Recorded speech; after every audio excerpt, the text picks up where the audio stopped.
Добар ден, вие сте во Куќа на фудбалот. Поранешниот репрезентативен голман Томе Пачовски, наш денешен гостин во Куќа на фудбалот, сега дел од Фудбалската академија. Пачовски, ви благодарам што сте тука. Добар ден и јас ви благодарам на поканата. 48 надпревари ви недостасуваат, 2 за мал јубилеј во дресот на Македонија. Зошто не ги остваривте? Па не знам, тогаш така испадна председателот на Федерацијата, тогашниот Илчо Ѓоргиевски, заедно со директорот Саша Чирич ме викна кога му кажав дека не сакам повеќе, мислам дека сакам да ја прекинам мојата фудбалска кариера како репрезентативен голман. Ме викна, бевме на состанок, ми каже: Томе, ти значи си бранел долго време, си ја задолжил репрезентацијата, ние ќе ти направиме уште 2 надпревари за тој јубилеен 50 надпревар и ќе организираме некоја добра утакмица за 50-тиот надпревар. Му кажав дека тука е мојата конечна одлука, дека мене не ме издачат ништо дали ќе се 48 или 50 надпревари, едноставно додека бранев уживав, тогаш дојде времето за помладите голмани и мојата одлука беше конечна. Некој може да го свати ова поинаку, додека бранев уживав.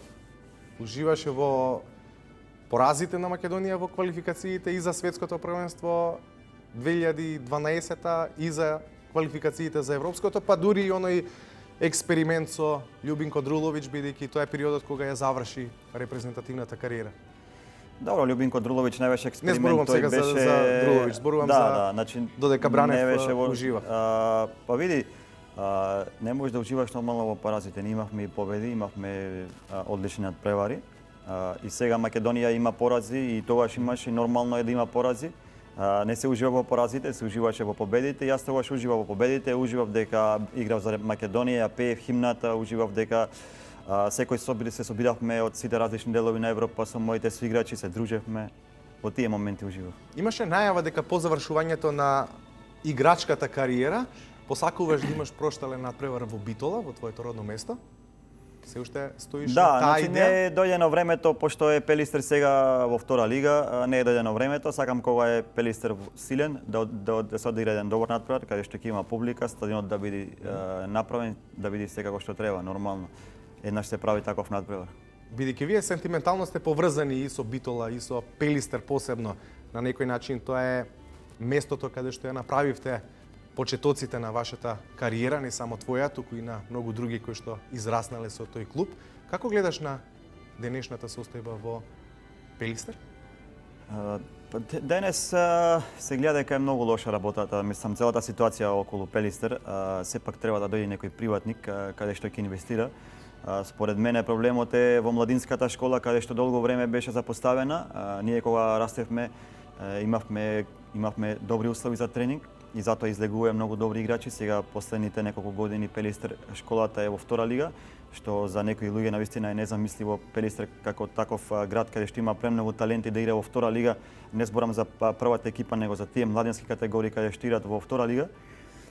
Сепак треба да се почне од тие младински школи. Пелистер треба да ги црпи од таму сите играчи и нема да има проблем да купува играчи од надвор. Кога има пари во Пелистер, според мене е проблемот каде што тие ги трошат, купуваат плаќаат скапи играчи, ги носат во Битола. Се тоа инстант успех, 6 месеци, година ќе направат и после тоа значи гледаме дека Пелистер алудирање на освојувањето на куп титулата пред 2 години. Па добро, не, значи јас титула си е титула освоена без разлика на каков начин, таа си е титула ќе остане секогаш запаметена во витрините на Пелистер. Јас бев дел од таа прва титула кога освоивме во финалето, кога игравме на градски со Слова Југо Магнат. Тие се титули кои што ќе се памтат. Значи јас сакам да дојде некој приватен газда кој што ќе вложи и ќе има бенефит не само клубот, него и репрезентацијата. Ние сега јас во 2000-та година каде што сме ние, каде што сум дел од таа репрезентација, ние немаме ни еден играч од Битола. А да биде иронијата поголема, сега си дел од Фудбалската академија, се занимаваш со млади категории на фудбалери во Скопје, не во Битола. Значи јас сум задолжен за цела Македонија. Ние селектираме од цела Македонија, исто УЕФА парелката, исто ги селектиравме од цела Македонија, исто и репрезентација. Значи ние немаме предрасуди дали од Битола, дали од некое село или не знам од некое место. Кај нас во репрезентација секогаш играат најдобрите. Апропо младинската школа која што ја спомена како еден од најголемите проблеми на Пелистер, кој што не е од денеска, не е од Да, затоа зборам, значи, за мене е малку чудно. Порано имаше по 3, 4, 5 играчи од и во репрезентација. Од секогаш имало по 4, 5 играчи од Битола. Сега во тие младински категории ние немаме ни еден играч од Битола. Како гледаш на настапот на македонската репрезентација? Имаш потполно право како поранешен капитен на репрезентацијата, како фудбалер кој 48 пати го носел репрезентативниот дрес, да ја коментираш состојбата и сега во надпреварите од Лига на нации. Започнавме со убедливи победи, па потоа се случи дебакл против Ерменија на гостински терен 4-0. Значи, Македонија последно време има одлични резултати. Ние сите кои што бевме дел од репрезентација сме горди на нивниот успех. Јас сум во близок контакт со многу играчи од репрезентацијата. Јас сум играл со нив до вчера. Контактирам, разговарам и јас сум многу среќен дека има такви резултати. Тоа е надпревара се дешава, меѓутоа не мора да значи дека Македонија има лоши резултати. Напротив, тоа беше еден само лош ден и продолжуваме понатаму. Јас мислам дека сме сигурни и ќе го освоиме првото место. Ако бидеме искрени, лош ден посебно на Столе Димитриевски, на голманот во репрезентацијата. Па и за Столе се случува. Како гледаш на тие грешки во овој случај Столе Димитриевски се случували порано, веројатно ќе се случуваат и во иднина на било кој тим? Значи се случува, тоа е дел од фудбалската игра. Гледаме и многу поголеми голмани на светско ниво кои што прават грешки. Оливер Кан, најдобар играч, прогласен на светско првенство, финале прави 2 грешки, го губат финалето. Тоа е дел од фудбалот. Значи нема ништо, јас на Столе у трен таму пратив порака со поддршка. Тој знае дека има мојата поддршка, јас верувам во неговите квалитети и тоа беше само еден лош ден. Ти се случило во кариерата психолошки да паднеш по еден таков лош ден? Значи се случува, кажав, јас не познавам безгрешен голман, не постои, не знам кај има таков голман кој што не прави никаде грешки. Психолошки сега за Столе е многу битно наредната такмица да знае дека тоа беше само еден лош ден. Животот продолжува понатаму, тој треба да не спасува кога ни е најтешко и многу пати не има спасен. Тоа е, не треба да се разочарува, таков е животот. Одиме на 16-ти во Лихтенштен, надпревар кој мора да се добие доколку сака да се остане на првото место, тоа е целта за Македонија. Подготвени сме да се соочиме сега со двоен предизвик и победа и на некој начин ментално да се кренеме по поразото терен? Јас верувам во нашите играчи. Верувам дека ќе ги победат тие два надпревари без проблем, ќе бидат на прво место, па потоа подготвено да се чекат полуфиналето и финалето, каде што имаме огромна шанса да играме на голема завршница. Сите велат дека ова е шансата која Македонија не сме да ја пропушти, не само од аспект на противниците во групата, туку и од аспект на тимот кој што е во нашиот национален состав. Видете, ние порано игравме во група со Шпанија, со Италија, со Англија, значи ние не можеме да се мериме со нив. Ние треба да бидеме реални и да кажеме дека со нив ние не можеме да се мериме. Ние играме надпревари со Англија, во младинските категории, каде што ги имат сите предуслови, сите услови, имат се во нивни раце, што се вика да бидат тоа што стануваат понатаму, играат во големи светски клубови. Нашата шанса е тука, значи Грузија, Ерменија, со нив треба да докажеме дека сме подобри од нив и имаме шанса да играме на завршница. Бидејќи самиот го наметнавте следното прашање, кое се во прашање условите со кои се соочува Англија, например, бидејќи репрезентацијата до 19 години гостуваше сега пред 2 седмици во тренинг центарот на Англиската фудбалска асоциација.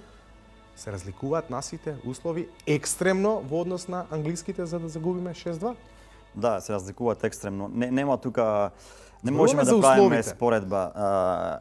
Кај нас се направи сега фудбалска федерација која што го има направено тој комплекс таму. Меѓутоа, ние не можеме само со еден фудбалски комплекс да се токмиме со Англија, каде што во секој клуб го има истото. Минимум го има истите услови ги имаат, каде што ги имаме ние на федерација, каде што друго, значи сега зборуваме за условите кои фудбалерите ги имаат во клубовите, каде што го поминуваат најголемиот дел од своето време и тренинзи. Значи ние после нашата такмица во Англија, каде што одиме там на тренинг центарот на Англиската федерација, 22 терени, теретана огромна, значи на се на највисоко ниво. Нашите играчи го губиме надпреварот, нормално, се враќаат после такмица сите разочарани, со главите надолу. И јас викам, па значи ние треба да видиме сега, значи такмица заврши. Во сабота на кој терен играме? Ние треба да видиме после играчите на кој терен во сабота ќе играат нашите играчи, а на кој терен ќе излезат тие нивните играчи. Од кој аспект Со наведнати глави и разочарани. Па разочарани Океј од дека поразот. знаете, значи ние не бевме ни приближно да можеме да ги победиме. Значи тука беше разлика во класи. И затоа играчите наши беа разочарани дека толкава голема разлика има. Ама забраваме дека пред нецела година репрезентацијата до 19 години, генерацијата на Ели Фелмас, ја победи Англија со 2-0 на тренинг центарот на ФФ. Да, ја победи. Тие се, ние кои игравме генерација на ова до U19 има разлика. Нашиот противник беше светски европски првак. Значи тие беа таква генерација составени. Сепак се тие генерации, значи ние можеме да имаме една генерација која што може малку да и парира на поголемите репрезентации. Останатите во континуитет кога ќе земиме, значи ние сме сепак многу далеко и треба да го признаеме, треба премногу да работиме за да колку толку да можеме да му парираме нив. Се работи доволно за да може да се надеваме дека ќе излезе нова генерација како таа што ја споменувате на Ели Фелмас која што ја совлада Англија, бидејќи веројатно тоа е целта и за вас тренерите во таа академија. Видете, од кога се отвори академијата во Фудбалската федерација на Македонија, гледате и сами, значи јавноста гледа сами дека се прават некои резултати кои што сме приближно до нив. Значи ние не можеме сепак, али сме приближно до нив, затоа што ние работиме секој ден, имаме добри услови и Фудбалската федерација ни нуди одлични услови. И гледате U21, значи се пласирана на завршница. Репрезентација прави одлични резултати. Се е тоа плод на една 4, 5, 6, 7 години работа која што претходните мои тренери кои што биле работеа правилно и затоа сега имаме каков таков, ама имаме, мислам, според мене голем успех. Хрватска, Чешка и Луксембург се противниците на Македонија до 19 години. Вие сте дел од таа тренерска екипа која што ја предводи Горан Станковски. Одиме во Чешка, во тие нецели 7 дена ќе одиграме 3 надпревари. Таа репрезентација во минатото се пласираше во елитната фаза, сега ќе се бори за ново место во елитна фаза квалификации. Не одиме како фаворити, напротив, ама не одиме ни без шанса да се бориме за едно од првите две места. Да. Значи, Фудбалската федерација ни пружи големи, да кажам, значи, надпревари да одиграме надвор од Македонија. Ние бевме во Полска, бевме во Англија, бевме Латвија, одигравме таму турнири. Значи, Фудбалската федерација ни нуди нешто да можеме ние како тренери да анализираме. Сакате да кажете сега е да го завршиме нашиот дел од работата. Да, нормално сега ние значи правиме анализи, нашите играчи ги пратиме секоја недела. Во постојан контакт, значи јас ќе кажам лично за мене се го мајде сум во постојан контакт. Ми праќаат извештаи како бранат, гледам видео на надпревари ги гледам како бранат, што мислам дека порано додека јас бевме ние многу далеко. Ние игравме 2 надпревари, 3 надпревари годишно кога бев јас у 18, у 19 години. Сега играме ние секој месец излегуваме надвор, имаме добри шанси, имаме одлична генерација, имаме 4-5 одлични играчи каде што можеме да се надеваме на некој успех. Ќе видиме после 20 ноември кога е последниот надпревар со Луксембург, иако ако бидеме иронични, ќе кажеме дека можеби тој нема ништо да значи, но секако ќе ви држиме среќа и ќе се надеваме на успех. Релативно кратко време од како ја заврши кариерата и во Вардар, веројатно спомените од настапот во Лигата на Европа, настапот со АПОЕЛ после долго време од кога се врати Вардар на европска сцена ќе остане во сеќавањата. Како гледаш сега на последниот твој клуб Вардар, на состојбата во нашиот најтрофеен колектив? Од сега ситуацијата каква што е, значи имаат одлични резултати. Дечките дават максимум, се на првото место. Мислам дека ретко каде во Европа има таква позитивна атмосфера како што имаат во клубот таму и долго време немаат пари земено, а се наоѓаат на првото место. Мислам дека треба да му се честита и тие го даваат својот максимум и се вистински професионалци. Дури подобри резултати од како во Вардар се беше мет и млеко. Добро, тоа е релативна работа, дали се подобри, не знам дали се подобри и тогаш ние бевме на прво место и сега се на прво место. Од аспекти на играчкиот кадар и на финансиите кои што влегува во клубот. Па не знам, значи пак е тоа релативна работа, треба да се направи анализа, не знам за која година како мислите, значи и тогаш имаше успехи, тогаш бевме 3 години со ред прва шампиони. Сега Вардар нема 5 фудбалери кои се дел од национален состав. Па добро, нема сега. Значи имаат позитивна атмосфера, работа, тренираат, дават максимум. и радост е да ги видиш овие голобради момчиња како се борат. Како не, значи јас секој играв со начин. нив до пред неколку месеци. Како не, нормално тие мислам мои бивши колеги, другари, нормално дека сум среќен за нив. И главното Среќен сум прашање за тренерите фановите исто. на Вардар и за поранешните фудбалери на тимот е дали Вардар ќе издржи во борбата против Шкендија, која реално има поквалитетен, поголем ростер, поголемо искуство и е актуелен првак. Долга ќе биде и борбата за првото место. Ќе видиме Вардар како бренд, јас мислам дека нема да остане така. Сигурно дека ќе дојде некој финансиер кој што ќе го превземе Вардар. Јас сум сигурен, пошто сепак е наш фудбалски бренд. Заедно со Пелистер, со Работнички, Шкендија, тие се големи клубови за нашето поднебје тука. Нормално дека нема да остане така како мислам да нема ни еден финансиер. Долга ќе биде борбата, имат одличен тренер, имат навивачи позади, имат добри играчи. Се надевам дека ќе издржат до крај. Иако, како што кажавте вие, Шкендија е подобра, имат моментот повеќе пари, но Вардар со нивната игра, со нивната борбеност се наоѓа на прво место. Пачовски, ви благодарам што бевте во куќа на фудбалот. Јас се надевам дека ќе се гледаме за убави работи, со убави резултати. Првата обврска која што ја имате сите заедно во репрезентацијата до 19 години да дадете се од себе на турнирот во Чешка, па што биде. Ви благодарам на поканата. Се надевам се гледаме само за убави работи.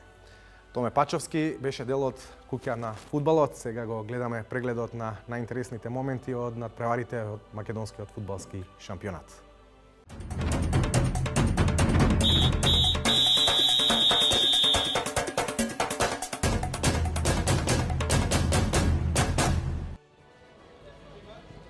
Единаесетто коло во прволигашката фудбалска конкуренција. Дербито се одигра во Турнова, Академија Пандев Беласица 3:0, шеста првенствена победа за Академија Пандев, тим кој останува на врвот. Девети пораз за Беласица во шампионатот на Македонија, со што Беласица е во долниот дел од табелата. Уште во втората минута домашните стигнуваа до предност, Илиев асистира, Дориев погодува, Академија Пандев 1, Беласица 0 по само 120 секунди игра.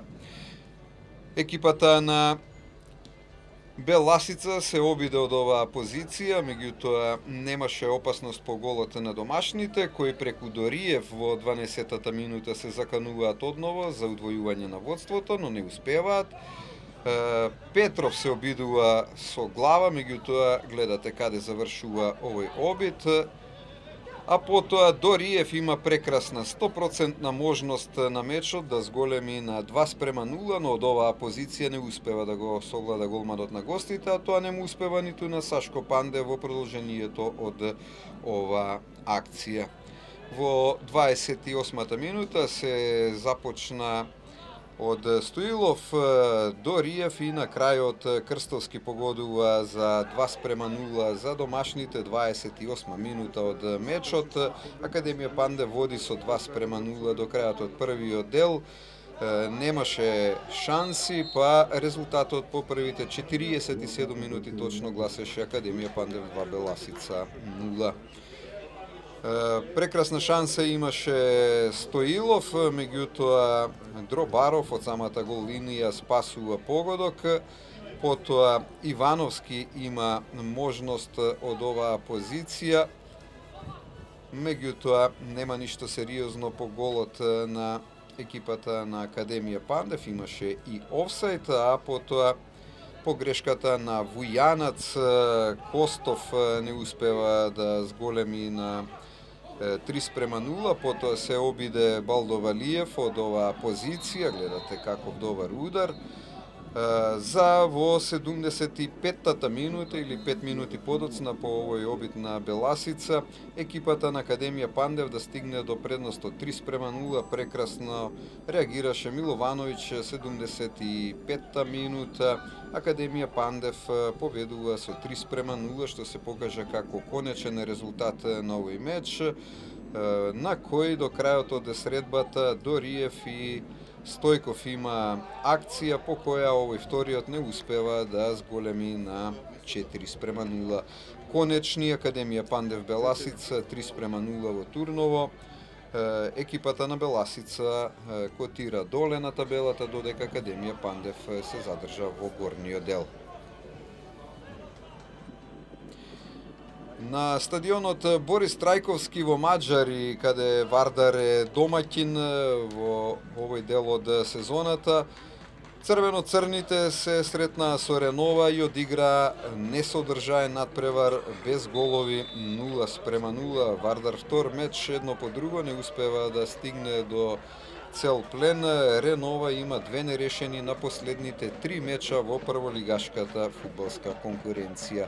Лира се обиде од оваа дистанца, но многу млак удар на бразилецот во редовите на екипата на Вардар. Битанк ја поведе оваа акција на вардарци, кои успеваа да стигнат до позиција да го загрозат противничкиот гол, но Мицевски шутира недоволно силно и прецизно за водство. Лира одново во позиција да биде опасен, меѓутоа голманот на гостите Коветич со прекрасен рефлекс го спасува својот гол. Вардар анемичен на овој меч, на кој не успева да стигне до 3 бода. Ренова, која игра одлично на гостински терен сезонава, успева на еден од тимовите кои имаат амбиции за шампионска титула и кој е во моментов лидер Вардар, да му одземе бод на ова гостување. Поп Златанов се обидува од оваа позиција, меѓутоа видовте како реагираше голманот на гостите Коветич. Долга акција на фудбалерите на Вардар, која не резултираше со погодок во противничката мрежа, а потоа се обиде Лира од оваа позиција. Во продолжението од второто полувреме, долга акција на вардарци, Брдаровски убаво нафрлува, а потоа гледате од оваа позиција Цветановски шутира малку несмасно и непрецизно. До крајот на мечот на стадионот Борис Трајковски во Маđари, вардарци има уште една шанса преку Мицевски, меѓутоа овој удар беше недоволно силен да се изненади противничкиот голман. Вардар со овој нерешен резултат и направи услуга на Шкендија, која се доближи на -2 бода на првенствената табела.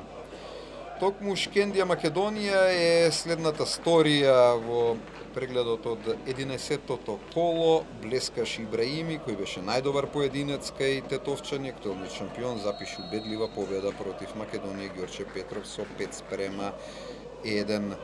Фудбалерите на Шкендија има првата шанса на мечот, веќе на стартот. Фазли гледате како не реагираше во завршниот дел од овој напад, а потоа Шкендија се заканува преку својот најдобар поединец Ибраими. Погледнете го овој прекрасен удар. Истиот играч имаше убава можност и во продолжението од првото полувреме. Прекрасен шут, брани голманот на Македонија Ѓорче Петров, кој го брани и ударот на Фазли. Двојна шанса на екипата на Шкендија, потоа Божиновски по асистенција на Тантуровски се обидува атрактивно да го заврши овој напад за Македонија Ѓорче Петров, но не успева да постигне гол и потоа следуваше казната, Муслиу погодува со глава за водство од 1:0, 42 минута по асистенција на Ибраими. Реков, Ибраими е најдобриот поединец на овој меч кај екипата на Шкендија. Веднаш по голот имаше уште еден обид напаѓачот на тетовчани, меѓутоа нема гол во мрежата на Македонија Ѓорче Петров, но Ибраими успева конечно да постигне гол во финишот на првото полувреме, 45-та минута. Алими, капитенот на домашните, асистираше, бара и пенал, меѓутоа на крајот се добро се заврши по екипата на Шкендија во тој напад со голот на Ибраими во 45-та минута, поставени конечните 2:0 по првото полувреме на мечот на градскиот стадион во Тетово. Шкендија практично го скрши отпорот на гостите од Скопје буквално во последните 5 минути од првиот дел. Второто полувреме комплетно му припадна на тимот на Шкендија, иако Да Силва беше првиот кој се закани по голот на домашните. Гледате добро изведен слободен удар за малку непрецизно. а потоа Стојчевски ја погодува пречката, прекрасен удар, блиску беше Македонија, Ѓорче Петров до постигнување гол. Меѓутоа на спротивната страна пенал направен врз на Фиу, еве го тој момент, а не се покажа како добар реализатор Мици. Неговиот удар завршува непрецизно по голот на Ѓорче Петровци.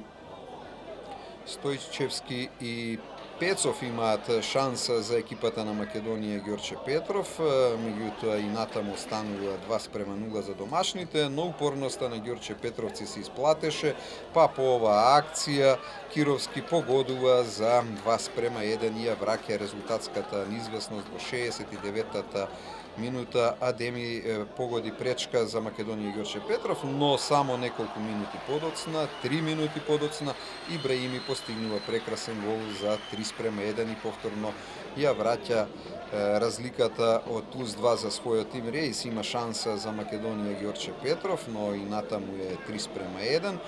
Алими има убава можност за екипата на Шкендија. Погледнете, прекрасно шутираше од оваа долга акција, сепак и натаму е само 3:1 за Шкендија, но домашните во 86-та преку Нафиу зголемуваат на 4:1.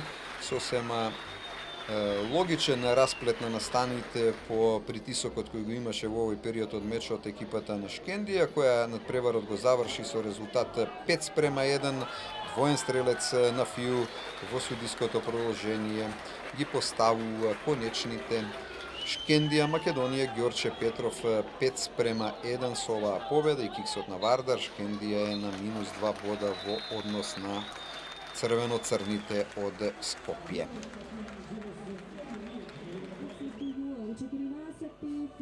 Во Кратово се одигра интересен надпревар на кој Силекс го пречека Работнички со Жикица Тасевски на клупата. Жикица Тасевски кој беше тренер на Силекс на почетокот од оваа сезона. Први се заканија домашните преку Мобела. Силекс практично го порази својот некогашен тренер со победата од 2:0. Петковски две шанси има од слободен удар. Ја гледате првата, добар шут, уште еднаш Петковски и уште еднаш брани голманот на домашните. Останува 0:0.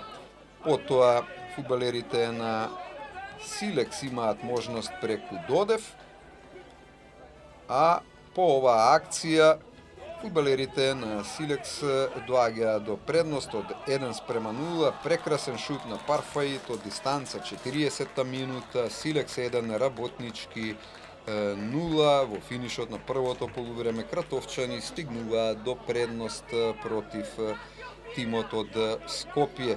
Пред крајот на првиот дел и Дурански слободен удар, прекрасно шутира, ја погодува пречката, инаку Дурански е до вчерашен фудбалер на Работнички, од оваа сезона е во Силекс, се врати практично во Кратово по настапите кај романтичарите. По првиот дел Силекс Работнички 1:0 со голот на Парфаид во 40-та минута.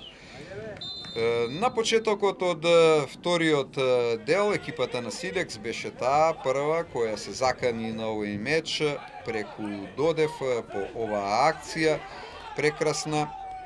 Домашните не успеваат да стигнат до гол за водство од 2:0, а потоа Борха се обидува атрактивно, меѓутоа имаше и прекршок во напад.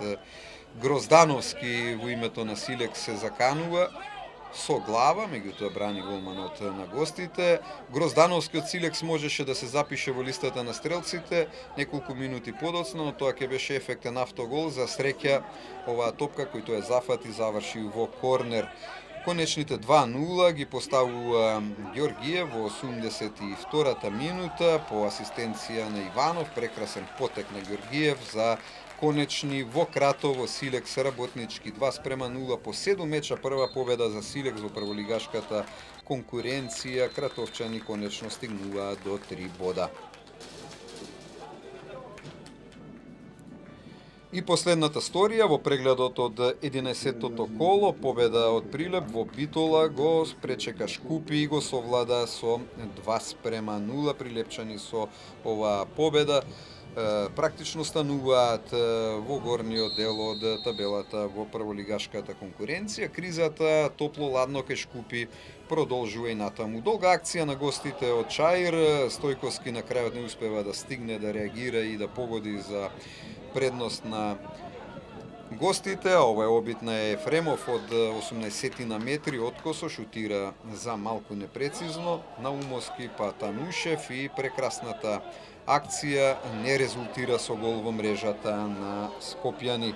Меѓутоа, во 38-та минута од мечот, Набуезе користи добра позиција во 16-никот на тимот од Скопје и со малку среќа успева да постигне гол за водство на победа од 1:0. Набуезе 38 минута. Набуезе еден од најдобрите поединци кај Прилепчани во досегашниот тек од шампионатот на Македонија. Во второто полувреме нешто слична игра на двете страни. Повеќе доминираше екипата на Прилепска победа, која во второто полувреме ја имаше и првата закана преку Ефремов, меѓутоа шутира непрецизно. Ова е прекршок врз Ангелов, тука некаде на линијата од 16 метри на Прилепчани. Бајрами шутира од слободен удар, на безмалку идеална позиција, но капитенот на Шкупи не го користи овој слободен удар да биде опасен по голот на противникот. Тимовски асистира, а со глава погодува Танушев, 68 минута. Победа ја удвојува предноста, води со 2:0 против Шкупи. Се покажа како конечен резултат, но скопјани до крајот на мечот имаат две шанси преку Ангелов од слободен удар и албанецот Рон Броја, кој од оваа позиција не успева барем да постигне почесен погодок за екипата на Шкупи. Значи конечни во Битола победа Шкупи 2:0, нов триумф за Прилепчани со кој остануваат во горниот дел од првенствената табела.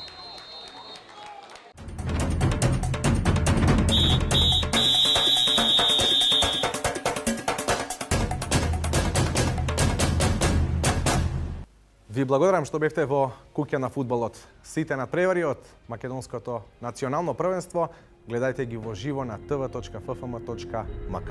Поздрав!